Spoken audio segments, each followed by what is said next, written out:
Ramsar Records, David Childers reteams with producer Don Dixon for Run, Skeleton, Run, coming May 5th. The lauded North Carolina singer-songwriter's latest effort features vocals and banjo contributions by Scott Avett of the Avett Brothers. Get your copy of David Childers' Run, Skeleton, Run on May 5th at ramsarrecords.com.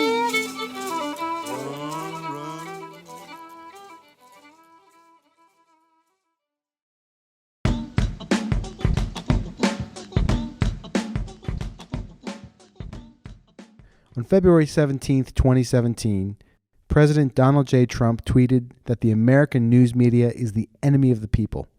This was an escalation from the rhetoric candidate Trump used along the campaign trail, continually rebuking the mainstream media as purveyors of fake news, often going as far as singling out individual journalists and their news outlets and encouraging the angry crowds at his rallies to join in the abuse.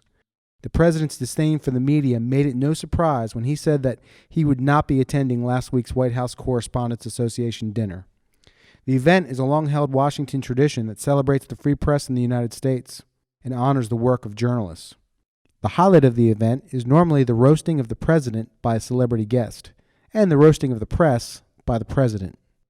This year's highlight was an appearance by famed Watergate journalists Bob Woodward and Carl Bernstein, who declared that a free press is crucial to American democracy. Today on The Road to Now, we welcome Bloomberg White House correspondent and White House Correspondent Association Vice President Margaret Talev to discuss her recent interview with the president and what it's like covering the Trump White House.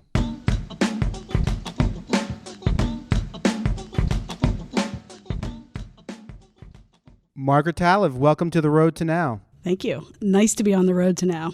Margaret, we've had this interview on the books for a few weeks, and Ben and I were really excited to speak with you, and we have many topics we want to discuss. But Monday, you and your colleague Jennifer Jacobs had the opportunity to sit down with President Trump in the Oval Office for a wide-ranging news-making interview. Could you maybe tell us how that came about, and what was the scene as you walked into to the Oval Office?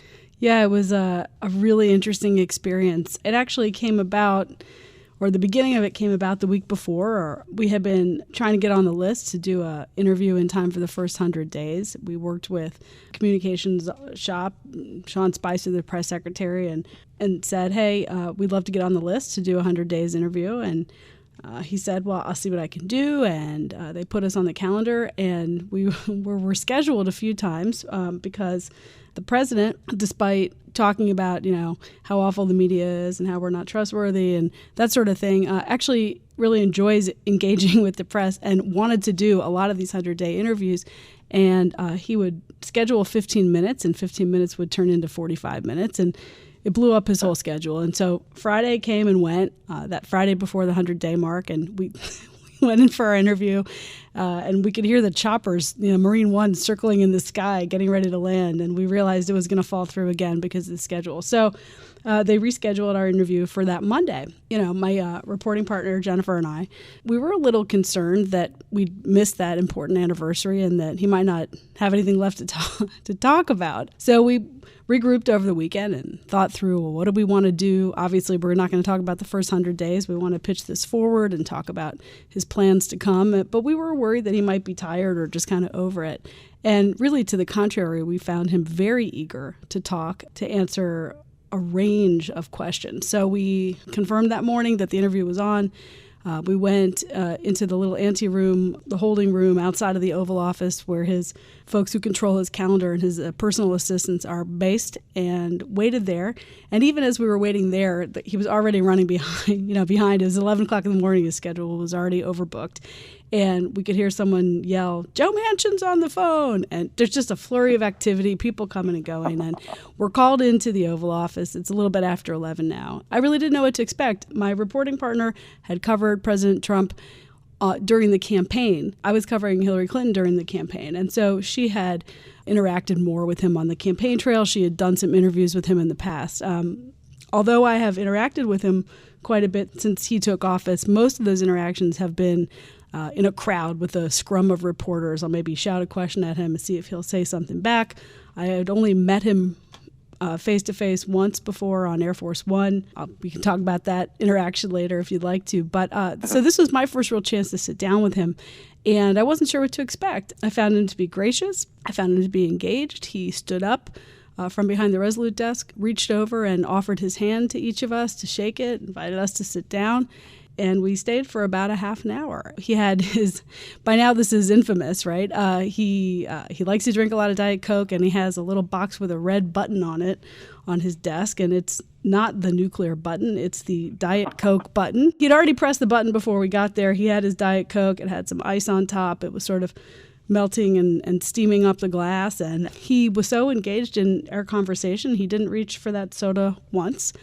We talked for like 29 and a half, 30 minutes. To set the scene, on the day when we sat down, it was just hours after Republicans had reached an agreement to avert, government shutdown agreement on extending the spending bill through September. But to do so, they had to cut a bunch of deals with Democrats. No money to begin the border wall construction. Planned Parenthood was intact. A lot of concessions that rhetorically Trump and Republicans had signaled they would never make. They decided to make them in the interest of just sort of getting on with things for a few months. And we were curious to see how he felt about that. Rather than express any real anger or embarrassment over it, he just said, it's just not that big a deal. We could not have a government shutdown. And Democrats are obstructionists, so we'll have the fight in September. We don't need to have it now. Within 24 hours, the reaction internally from Republicans was so intense and so angry and frustrated they felt like they looked like losers, they'd given up too much, that you saw his messaging change drastically. You saw him speaking in the Rose Garden against a backdrop of these Air Force cadets who were the winners of a sporting contest, saying this is what winners look like, and they're winners and I'm a winner, and we won, and the spending deal is good, and it protects the military and defense. And so right out of the box, our experience in that interview and what we saw develop just over 24 hours underscores the idea that he's very attuned to messaging, to reaction, and to adjusting course very quickly if he's not getting the sort of reaction that he wanted. You've covered now the White House for about a decade. Is this a different world? Yeah. They're obviously really different men, both in terms of leadership styles, in terms of personal styles. And I'm not even sure that I have any great insights that anyone couldn't intuit who's paying any attention. President Obama was and is a tremendously reserved and discreet person. He's a little bit cool in terms of how he comes across. He really doesn't let it all hang out. And in the rare cases where you have the illusion that he's letting it all hang out in front of you, it's very appealing. And you think, well, why doesn't he just let it hang out more? I mean, he's obviously smart. He's funny. He can hold court. But that's not his public comfort zone at all. And part of the reason, at least when he was president, and we'll see how he is now that he's more easing into private life, he may be more comfortable just letting people see him. But as president and as a candidate, part of the reason I think he was so guarded was because he didn't want his words to be misinterpreted, used against him, come back to haunt him later. He wanted to give himself space to adjust course without being boxed in. And I think he very deliberately did not want to upend U.S. policy, carefully laid diplomacy to move markets. That was always something. And at Bloomberg, because covering finance and the economy is such a core part of our mission, I was always really attuned to this, that President Obama and his aides never wanted to make a statement that would inadvertently move markets. Branding, President Obama didn't absolutely issue anything that could be read as an endorsement of a company or product. President Trump, in almost every way, is completely the opposite in all those areas that we just talked about. He loves to shake things up. He likes to upend orthodoxy. He will, rather than kind of the age-old White House practice of using senior aides and various news organizations to leak or float possible policy agendas. The president will just float it himself, like on the record, like in an unscheduled interview. That's kind of, we saw some of that in our interview. We go in, our first question on Monday was about the spending agreement, the spending deal. We also asked about North Korea because there's so much attention to this in the U.S. because the Secretary of State, the State Department had intimated the U.S. may be interested in the potential for direct talks at some point with North Korea. And, I wanted to know, President Trump obviously prides himself on good negotiating skills. Did he see that potentially he would be the one to directly talk to Kim Jong-un. And I didn't actually think he'd say yes. I just wanted to see what he said, but he said yes. He would be honored to. Yeah, that he would be honored to. Well, but to be fair, to caveat, he said under the right circumstances, if it were appropriate, if it were the appropriate thing to do, he would do it. So he certainly left himself room, but even by saying that, it held out the potential for something that is a huge break from what the U.S. policy is and has been, from what allies would expect, and from what a lot of diplomatic experts expected to hear. So, look, within a couple of hours, the press secretary was putting caveats around that and saying, look, he said when appropriate and now is not appropriate. A lot of things would have to change. President Trump may have meant all that, but he didn't say all that. His language was imprecise. I thought purposefully imprecise. And throughout the course of the interview, he did it on other issues. He held out the possibility that, in theory, that he might raise the gas tax, that he'd been thinking about that, and said, the inspiration for that was talking to a trucker friend of his who say the roads really need improvements. He talked about his potential interest in breaking up the big banks, which obviously would be a huge story for an outlet like mine. Also, in theory, could have huge repercussions for Wall Street, for the big half a dozen or so banks. Like these are the sort of ideas that normally, if you ask a president about, traditionally they would give some very vague answer like, well, these are all ideas we're studying, but I don't have anything to announce right now, or, well, that's worth considering, but there are implications here and implications there. Or they might, in the case of North Korea, they might just say, absolutely not. He's done nothing to earn even the consideration of a meeting like that. President Trump has a decidedly different approach, and he doesn't mind the criticism. He doesn't mind this disruption that it causes. He seems to like it because it's a starting point where he's in charge and where it redirects attention toward him and allows him to steer the ship in terms of driving the conversation forward. Yeah, can I just say that's the reason I think it's a real bad idea for those guys to talk one-on-one. I mean, can you imagine the conversation? It's like, I'm the best. It's like, no, I'm pretty sure I'm the best. I own the most real estate. No, I own North Korea.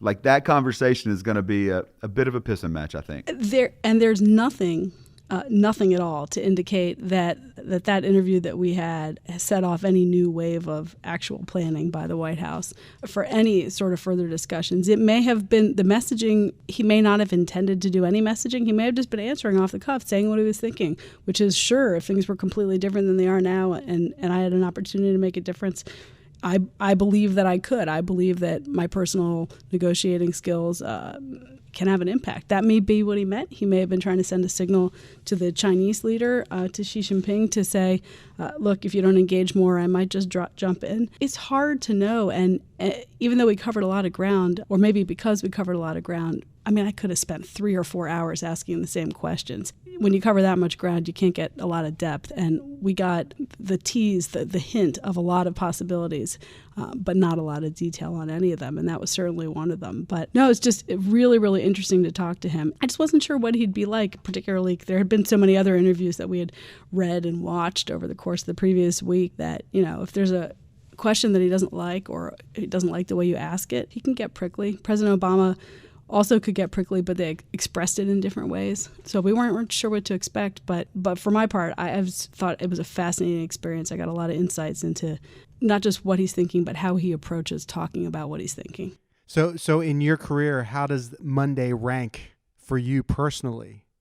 Well, an interview with the president is a great thing, and it's a fairly rare thing, although it's less of a rare thing with President Trump. But President Obama gave a lot of interviews, but he tended to give interviews either to high-profile journalists who didn't cover the White House full-time as a beat, a 60 Minutes host or something like that, or David Remnick at The New Yorker.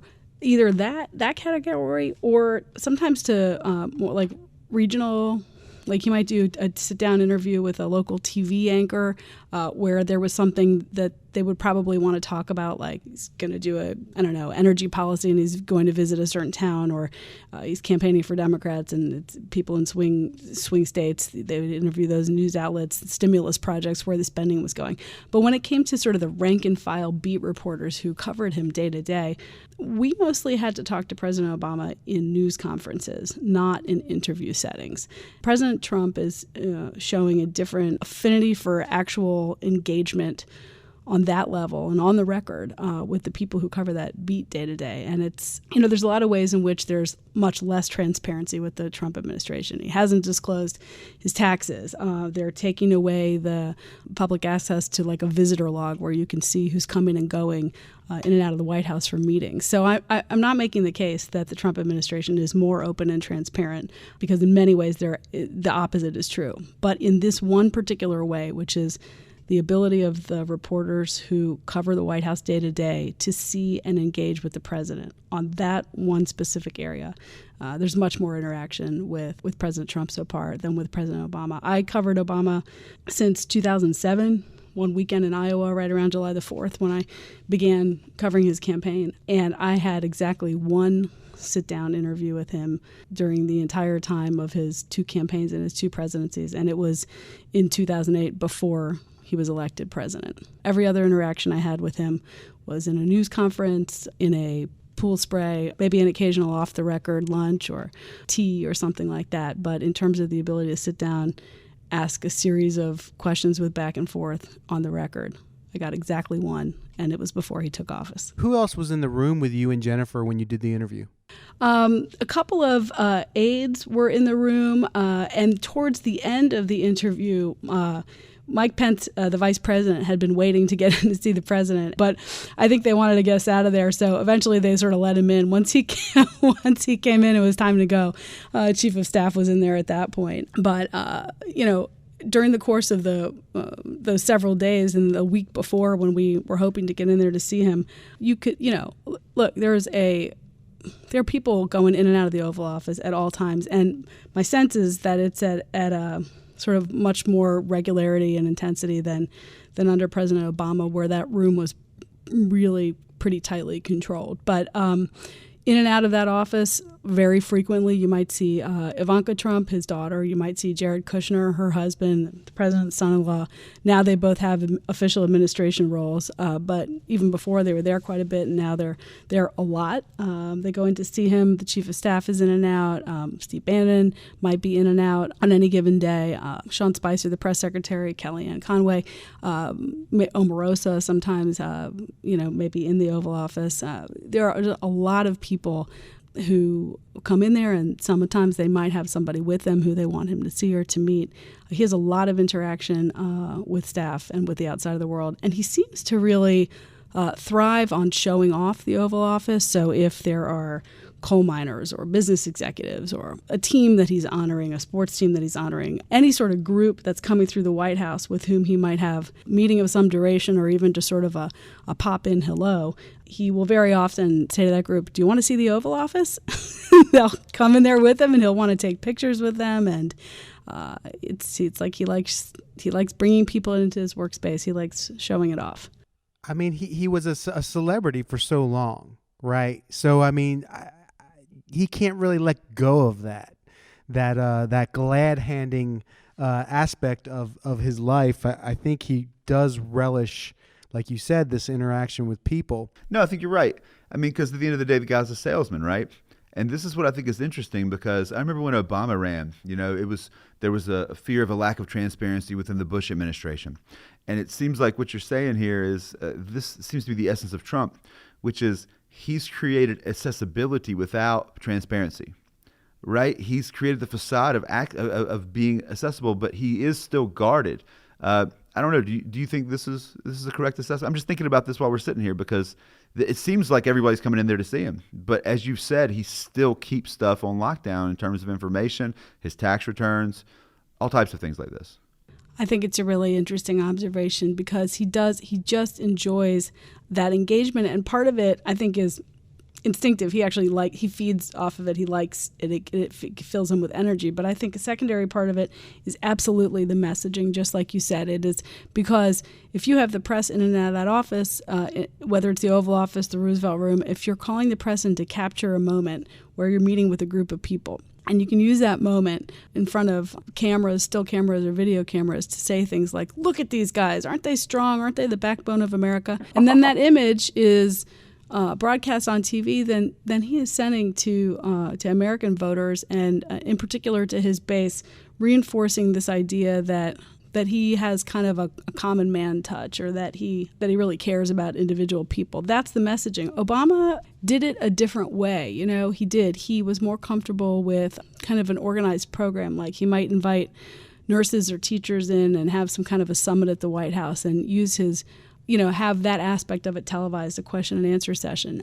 But instinctively, Obama instinctively wasn't that kind of Bill Clinton guy who would, sling an arm around you and say, I feel your pain. That was never Obama. He might be exquisitely feeling someone's pain, but he'd feel uncomfortable taking advantage of that for the cameras. You know what I mean? And he tended to engage more like, I understand what you're going through, and that's why I have this plan. And Trump has a very different instinct. It is to capture a moment where he's in the embrace of one of the groups that he kind of thinks of as quintessentially American. And a lot of times these are, truckers, coal miners, like a bunch of guys doing a thing. And he seems very comfortable in that setting. There's a lot of settings that we really haven't seen him in yet. And on some fronts, nobody is wishing for it because they involve a moment of tragedy, a moment of difficulty. In many ways, that aspect of President Trump's ability to show compassion, tenderness in a moment of sorrow for the nation hasn't really fully been tested yet. And I'm not wishing that it is, but inevitably over the course of 8 years, difficult things will happen. So you're saying that these pictures he takes, they're his Carhartt jacket.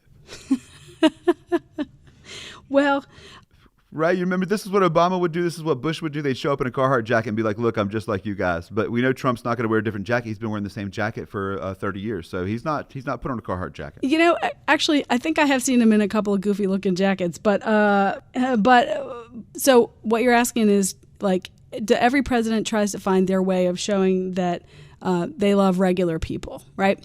Trump, because he's done so much TV over the years, and in many ways it reminds me of Arnold Schwarzenegger, who I covered in California many years ago when he was running in the recall and then became governor. He was so adept at stage management that he would often tell his own staff, I'm not standing there where you want me to stand. I'm going to stand over here because the light's coming in. And there's a moment in our interview with President Trump where our photographer was brought in, late. So there was an official White House photographer there, and then there was a Bloomberg photographer who wanted to come in and take pictures. And they allowed him to come in as we were already engaged in conversation. And when he entered the room, President Trump just didn't miss a minute, realizes there's a pile of magazines on his desk. And one's flipped over backwards with an ad for Longines, the watch company. And I'm paraphrasing, but he essentially says to the photographer, here, let me get this out of your way. You don't need a Longines ad in your shot. And he moves the pile of magazines. So the top of his desk, with the exception of the Diet Coke, will be just clear. So it's a clear shot. And it was just so instinctive. I don't even know if he knew he was doing it. He just thought, I got to get the magazines off my desk so the picture will look right.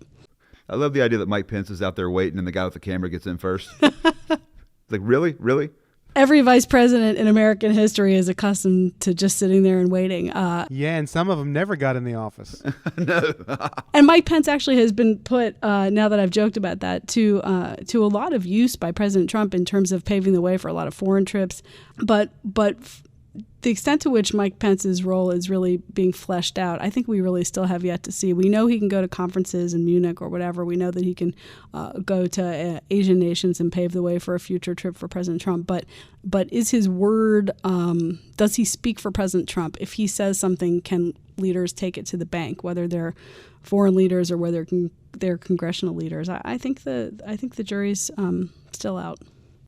So in a period of 72 hours, the president did an interview with Reuters. I think that may have been the one where he brought out the colored electoral maps. There were a few of them where he had that map ready. Yeah, and then he did the interview with John Dickerson with the very awkward moments at the end where he kind of, like you said, he got very prickly. When he was done, he didn't like the questions. He was done. Then he had the interview with you, and I heard you on Morning Joe yesterday, and they were discussing it after you left. There was, between Douglas Brinkley, Mika Brzezinski, and Joe and the other panel guests they had, there was a collective agreement that perhaps the president isn't well mentally. He may be on another plane. Do you sense that? Because I listened to the transcript, the Bloomberg audio transcript that we'll put out there for our listeners to check out, because it's really interesting. And I didn't necessarily get that. He's either, like they say, crazy like a fox or crazy.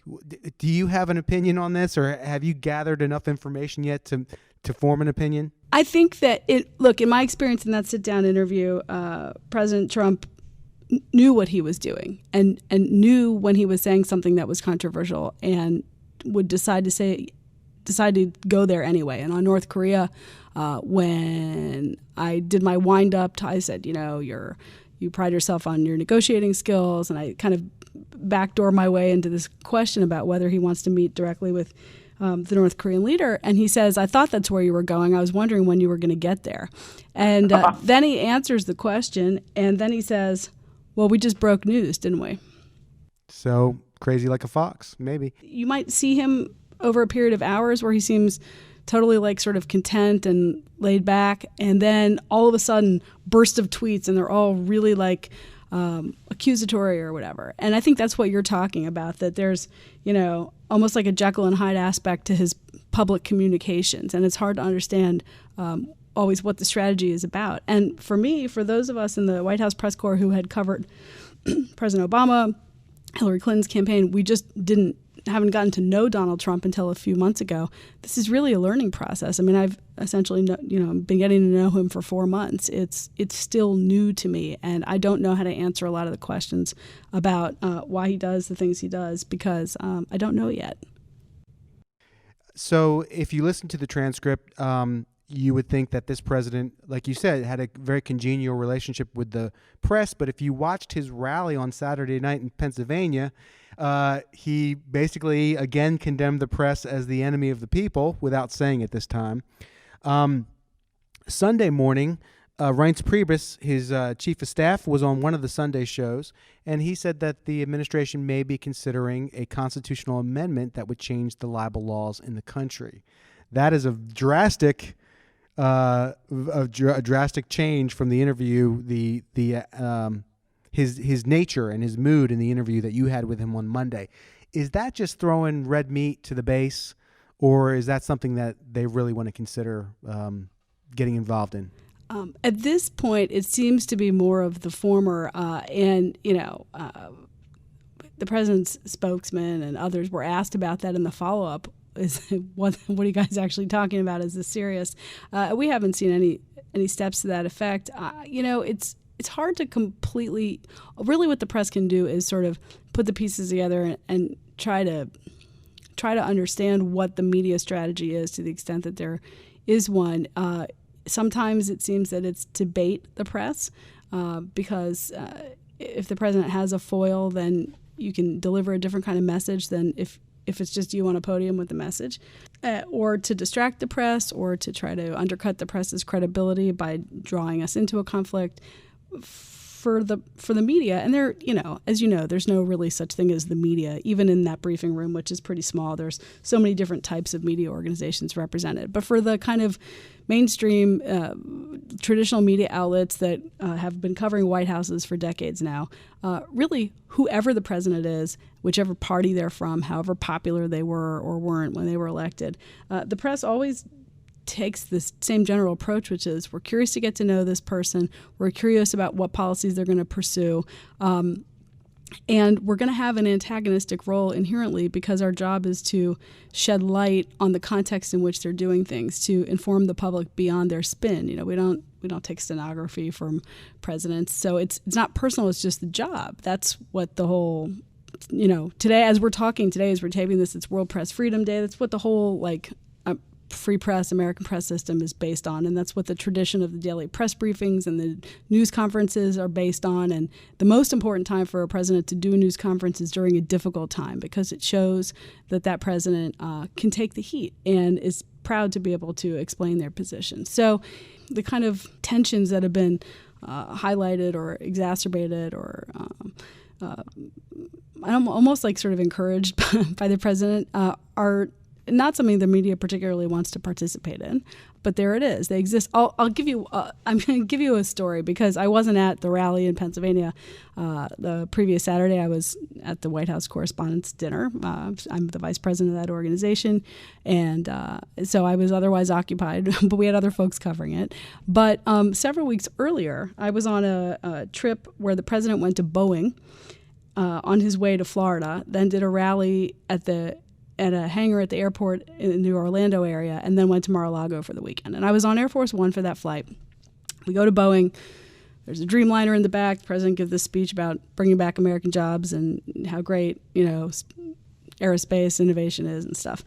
And then we're flying to Orlando, and the president comes back to talk to the press corps. Comes back, which Obama rarely did, almost never did on domestic flights. President Trump comes back in the press cabin on Air Force One to talk to the press corps and say, how'd you like that speech at Boeing? And then we say, well, you're about to give this big speech in Orlando. What are you going to talk about? And he says, well, I'm going to talk about unity and how unified the country is with one exception. We later found out that we were the one exception. I looked around at the press cabin, and most of us had not covered him for very long. And I said, well, before you leave, would it be okay if we introduced ourselves and if we shook your hand?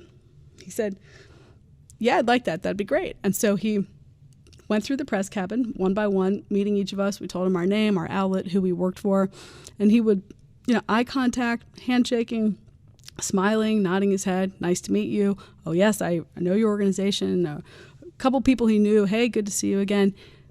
As pleasant as could be, gets off the plane, goes to the microphone, and just excoriates us in this public speech with thousands of fans looking at us and kind of like, giving us the stink eye. And, that's how it is. And so there's a message that's part of the narrative, and then there's the way it really is. And the way it really is complicated. It's more complicated than that narrative.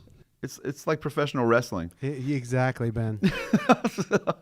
Exactly. It's a game, and he's been involved with professional wrestling before. Most of us haven't been. So it really has been, it's required a lot of introspection and a lot of taking a deep breath and saying, guys, don't panic. We just have to keep covering the news. That's what we're here to do. That's what we need to do. So when the administration was coming into office, there was a lot of talk about moving the press room from the White House to the administrative Eisenhower building, I guess, next door. That never happened. Are things better than you thought they would be? The relationship, is it better? I've been pleasantly relieved to see that they did not actually pursue any plans. I think they felt that they had a mandate with their election to shake things up, particularly among their base, not among the establishment Republicans who decided to support Trump because he was the Republican nominee, but among that contingent of Americans, mostly Republican, probably some Democrats and independents, who thought, we hate the system and the system has to be changed, and he alone has the ability to blow things up. And I think they felt like they needed to message to those people and to tell them that they heard them and that they knew that was part of why those people had voted for him. And so they looked at how they interacted with the press as a potential area for that. And we had, a meeting before, during the transition, shortly before President Trump took office. It was much later than it normally is with even a nominee. Normally the Correspondence Association is meeting with the nominees when there are still two before the general election to talk about protective pools and how our part of the system has worked and how we can work with them. They put off that meeting until very shortly before he took office, I think in part because they were thinking through their approach to the press. But you're right to say that they had let us know that they were considering several options, and just because it had always been a certain way didn't mean that it would still be that way.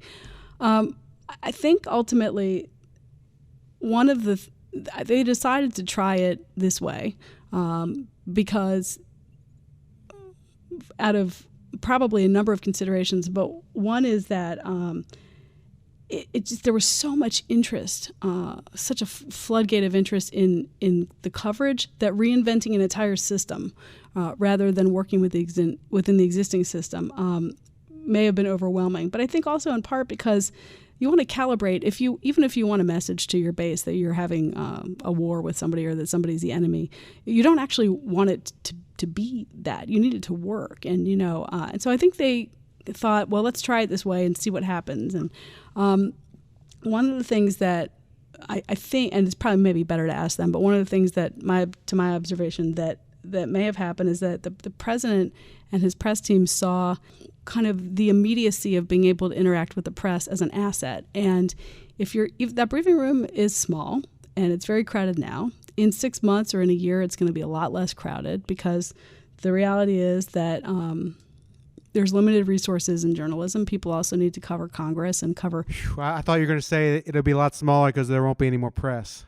Not at all. There might be, you look at that briefing room, and in the opening days, it was wall to wall, and now it's still crowded, but it's not quite that crowded. And by June, it'll look different, and by Christmas, it'll look different. It always does. It did with Obama. President Obama was the first black president elected in the United States. A ton of outlets that never had full-time White House correspondents packed into that briefing room to watch what the opening months of his governance was like. And so part of it may have been that, but part of it, very differently for President Trump, may have just been that it turned out that he actually enjoyed engaging with the press. And if the press doesn't have a briefing room inside the White House compound to congregate and has workspaces that are in different locations, it's much harder to assemble and organize people to listen to and broadcast your message. And I think so far, at this early stage in his presidency, they have seen the value in the physical proximity to the press corps that covers him. He sees that as an asset and a value, despite the messaging about fake news or whatever. If he's meeting with a group and he wants to highlight his message for all of the American people to see it, you get on the speaker system, you say, pool, gather in 5 minutes, in the briefing room or at the north doors to the Palm Room. Everybody's there at the one quick speaker announcement, and you've got, a group of 21 journalists and cameramen, or if you're traveling in a travel pool, 13 reporters and cameras and radio and folks who can just assemble quickly, jump in the vans and go. And that, in the end, that's power. It's power to communicate a message. There's something for them as well as something for us. And I think after actually taking office and watching it unfold day to day, that's something that he has begun to see. Was there at least a little bit of you that was thinking maybe he wanted to dig up the swimming pool underneath the press pool? Just because it's got to have been a long time since he lived in a place without a pool. It probably disappointed him, So if you come for a tour, we'll do this. But there's this great tradition of signing the old swimming pool wall. And if you go down there now, it's alarmed, so you need to let the Secret Service know. I've got someone coming through. I'm going to open the door. But it's the network servers. It's the servers for the networks now. You can't go swimming underneath the White House anymore there. But there's this long tradition where people bring a Sharpie marker and they sign their name on the swimming pool wall. And if you ever go down there, you see musicians, celebrities, historians, people's children who came through to visit, senior advisors for presidents of both political parties. It's a fantastic historical repository, one of the real treats of being behind the scenes of the White House. Bob, it sounds like we have a new goal. Oh, this is our goal, yeah. And another goal, Ben, is for us and our wives to attend next year's White House Correspondence Association dinner. Margaret, we need to talk about the White House Correspondence Association. Tell our listeners what you guys really do all year long. So I think to the extent that Americans think about us, they think about the dinner, which for many years nobody cared about. And then starting sometime in Reagan's presidency and expanding all the way through Obama's presidency, became a magnet for celebrities, and so it's celebrities and journalists and politicians mixing it up. But really, that's one day out of the year. It's an important day. It's our fundraising vehicle. It's how we pay for scholarships and awards and our executive director and our educational programs that we put on.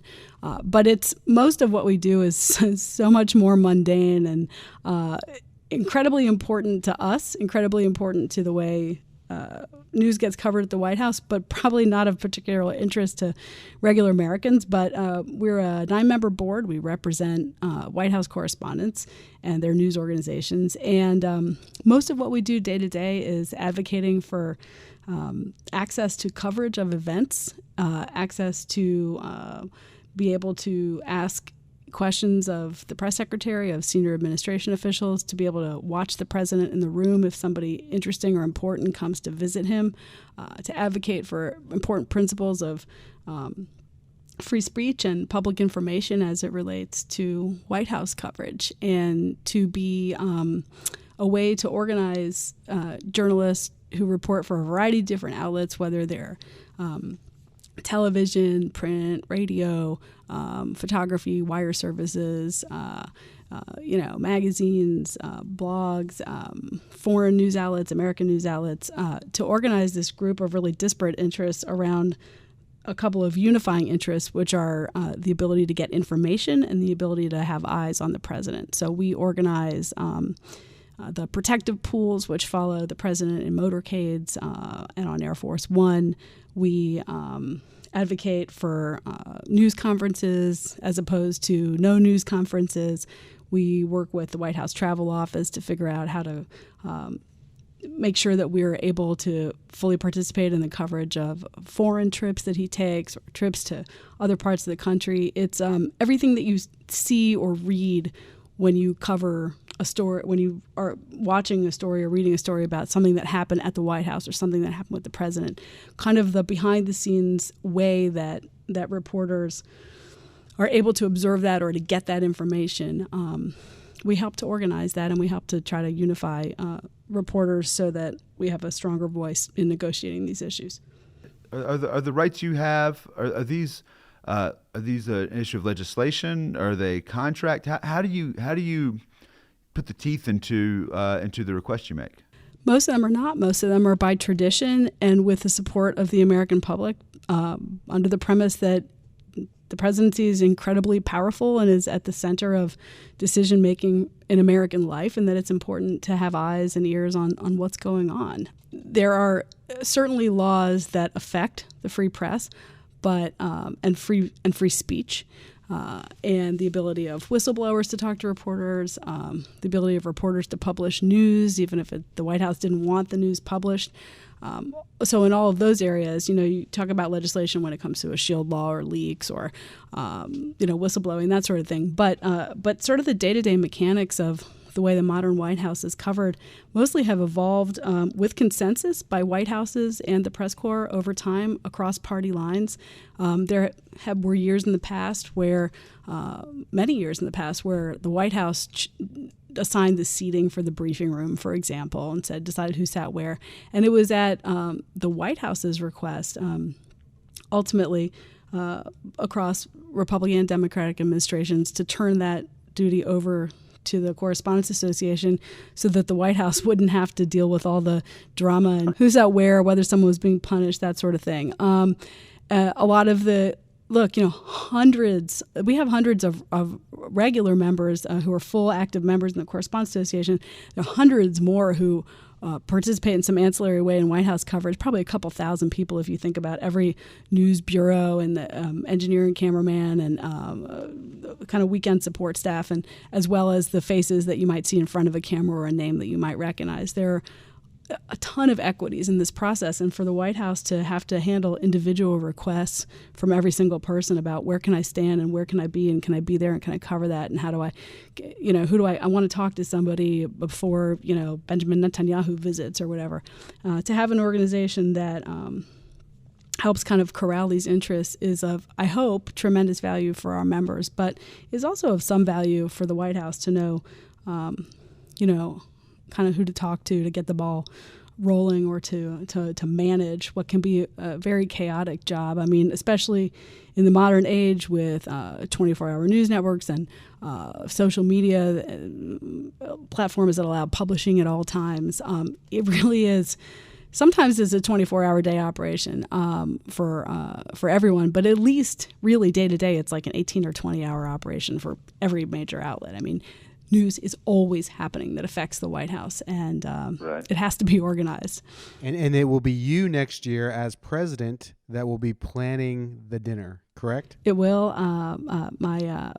My colleague Jeff Mason, who works for Reuters, is the president now of the Correspondence Association. He's been a great role model as well as a good friend. Even though we're rivals and competitors officially in daily life, we're also great friends. And he had a incredibly difficult year this year to figure out how to thread the needle. I hope we all supported him well. But President Trump's decision personally to boycott the dinner and then to ask his staff also to skip the dinner, to take all of those people who normally fill a lot of the seats at this dinner and pull them out of the equation, created a lot of uncertainty, sent a lot of signals to guests who had already been invited and accepted about whether or not to attend. And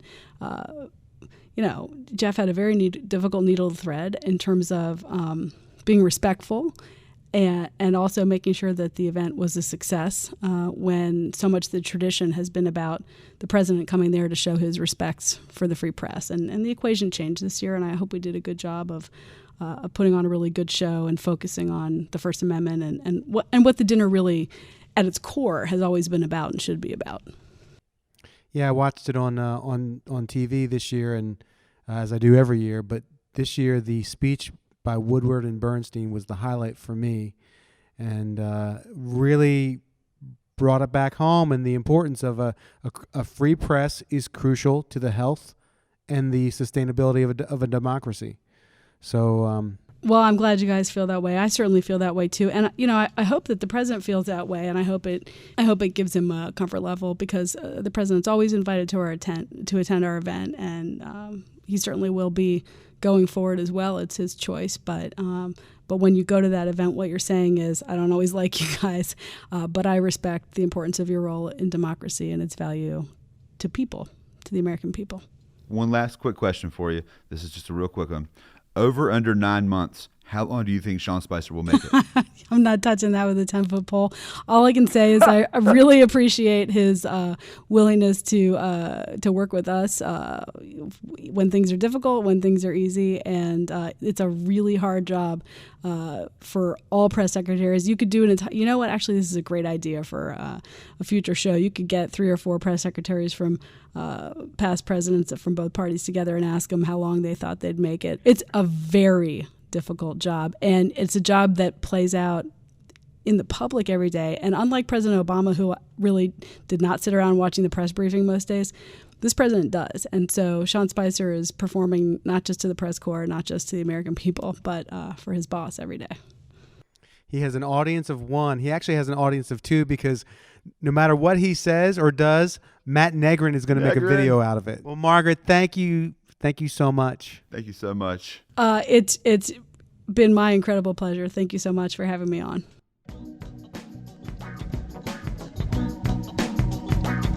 Thank you for joining us today on The Road to Now. Our program is produced by Bob Crawford, Ben Sawyer, and Ian Scotta, edited by Bob Crawford and Ian Scotta. Paul DeFiglia provides our music. Please be sure to follow us on Twitter, like us on Facebook, and rate us on iTunes.